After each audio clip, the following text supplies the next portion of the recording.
uji level kalian gimana guys? Aman nggak? Aman dong, aku mah hampir beres lagi. Progres aku juga aman, udah 80%-an lah. Sumpah, kelompok aku belum aman. Aku dapet job desk yang berat banget. Kemarin aku baru beres bikin sistem, itu pun masih ada error. Aduh, aku udah burnout banget nih. Jadi pengen self healing.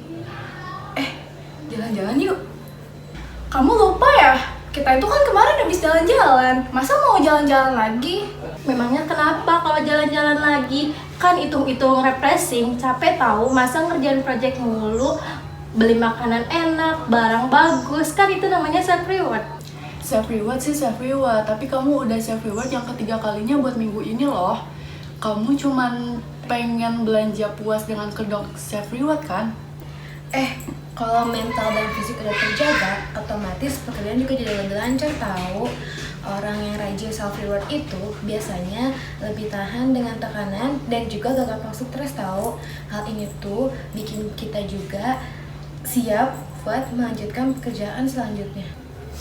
Tapi kalau keseringan self reward, bukan itu malah jadi konsumtif. Self care itu seharusnya digunakan untuk menjaga keseimbangan hidup, bukan buat lari dari tanggung jawab. Kalau tiap capek dikit-dikit langsung healing, kapan kerjaan beresnya? Bener, kalau setiap kali kita ngerasa capek langsung self reward, kita jadi nggak terbiasa mengatur emosi kita. Padahal masih banyak cara lain buat refreshing tanpa harus boros atau jalan-jalan terus. Tapi kan self reward juga gak selalu tentang belanja atau jalan-jalan. Self care juga bisa dalam bentuk istirahat yang cukup atau olahraga dan sekedar melakukan hobi. Masalah itu kalau orangnya nggak bisa kontrol diri. Kalau kita tahu batasnya, pasti bisa jaga keseimbangan. Self care itu justru bisa bikin kita lebih produktif, bukan malah menghambat kerjaan. Nah, setuju. Self care itu tuh penting, tapi yang dilakukan dengan bijak. Yang penting bukan cuma sekedar healing terus-menerus, tapi juga tahu kapan harus kerja dan kapan waktunya istirahat. Ya udah deh kalau gitu. Intinya yang penting itu kita jangan menggunakan self care sebagai alasan untuk malas-malesan. Karena kalau misalnya digunakan dengan benar, self care itu memang dapat membantu kita lebih fokus pada pekerjaan kita. Oke deh, kalau kayak gitu, kita coba cari cara self care yang lebih balance aja. Bisa healing, tapi tetap tanggung jawab, iya kan? Setuju. Oke, lanjut kerja dulu lah sebelum satu menit lagi.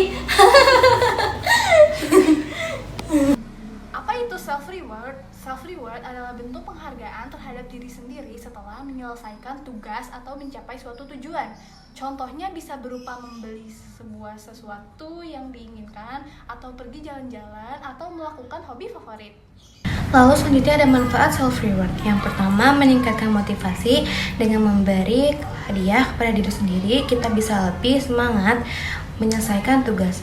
Lalu yang kedua, mengurangi stres. Self reward bisa jadi cara melepaskan tekanan setelah bekerja keras. Lalu yang terakhir, meningkatkan keseimbangan hidup, yaitu membantu kita tidak hanya fokus pada kerjaan, tapi juga menikmati hidup. Selanjutnya yaitu bahaya jika self reward berlebihan. Yang pertama, jadi konsumtif dan boros. Jika terlalu sering belanja atau liburan tanpa perhitungan, bisa mengganggu keuangan pribadi. Yang kedua, menghambat produktivitas. Jika setiap lelah langsung healing tanpa menyelesaikan tugas, bisa menunda-nunda pekerjaan. Yang ketiga, jadi mekanisme lari dari tanggung jawab. Bukannya mengelola stres dengan baik, malah jadi kebiasaan menghindari tantangan. Nah, ada juga self reward yang seimbang. Yang pertama, tentukan batas. Misalnya, kita melakukan self reward hanya setelah menyelesaikan tugas tertentu saja. Yang kedua, pilih bentuk self reward yang tidak selalu konsumtif seperti membaca buku, tidur yang cukup, atau olahraga. Dan yang ketiga, jangan gunakan self reward sebagai alasan untuk menunda kewajiban. Nah, kesimpulannya adalah self reward dapat meningkatkan motivasi dan keseimbangan hidup jika dilakukan dengan bijak. Namun, jika berlebihan bisa jadi konsumtif dan menghambat produktivitas. Oleh karena itu, penting untuk menetapkan batas dan memilih self reward yang sehat agar tetap bermanfaat tanpa menjadi pelarian dari tanggung jawab. Kuncinya adalah keseimbangan. Nah, sekian dari kami. Wassalamualaikum warahmatullahi wabarakatuh.